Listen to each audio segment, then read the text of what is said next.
কর্মক্ষেত্রে যোগ দিলেও আতঙ্ক যেন তাড়া করে বেড়াচ্ছে পুলিশ সদস্যদের। মনোবিজ্ঞানীরা বলছেন এই মুহূর্তে পুলিশের মানসিক স্বাস্থ্য সেবা নিশ্চিত করা জরুরি। তা না হলে তাদের কাছ থেকে মিলবে না কাঙ্ক্ষিত সেবা। মীর মঞ্জুরুলের তোলা ছবিতে ওবায়দুল কবিরের রিপোর্ট। বলার মতো ভাষা নেই ভাই, কিছু বলতে পারবো না। আসতে বলছে, হাইসে শুধু একটু দেখলাম যে আমাদের কি অবস্থা। নিজ কর্মস্থল উত্তরা পূর্ব থানায় এসে এভাবেই কান্নায় ভেঙে পড়েন নায়েক জায়দুর রহমান। থানা জ্বালিয়ে দেওয়া, সহকর্মীদের হত্যার মতো নৃশংসতা দেখে দেয়াল টপকে পালিয়েছিলেন তিনি। আমার সাথে জব করতে 11 জন লোক মারা গেছে। আমরা কোনো অপরাধ করি নাই। আমরা ঊর্ধ্বতন অফিসারের কথা শুনছি, আমরা তাদের কথা মতো কাজ করছি। শুধু উত্তরা পূর্ব থানায় নয়, স্বরাষ্ট্র উপদেষ্টার নির্দেশের পর গেল দুদিন ধরে বিভিন্ন থানা ও ইউনিটে যোগ দিতে দেখা গেছে পুলিশ সদস্যদের। স্বাভাবিক কার্যক্রমও ফিরিয়ে আনার চেষ্টা চলছে, তবে আতঙ্কই যেন তাড়িয়ে বেড়াচ্ছে তাদের। প্রথম কিছুদিন অনেকটা ট্রমাটিক সিচুয়েশনের মধ্যেই কাটাইছি।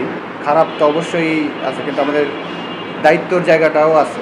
এখন সব মিলে তো চেষ্টা করতেছি জিনিসটা নর্মাল হোক, স্বাভাবিক হোক। আল্লাহর কাছে সবসময় শুকরিয়া আদায় করি যে এরকম ঘটনা যেন না ঘটে আর এরকম পরিস্থিতি যেন না দেখতে হয়।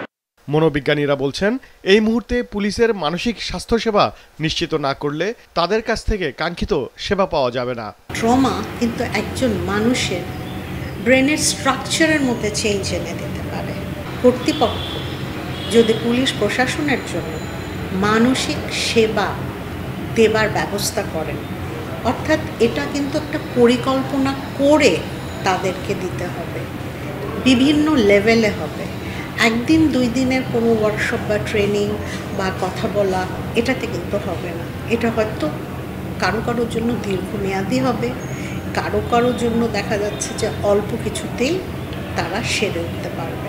তাদের মানসিক দিকটি দেখার জন্য তাদের জন্য প্রয়োজনীয় কাউন্সেলিং সেবা প্রদান করা, এই জায়গাগুলো নিয়ে আসলে আমাদের কাজ করতে হবে।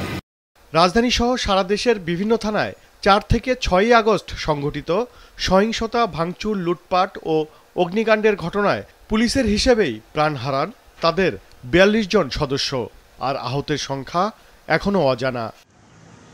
ওবায়দুল কবির, মাছরাঙা সংবাদ, ঢাকা।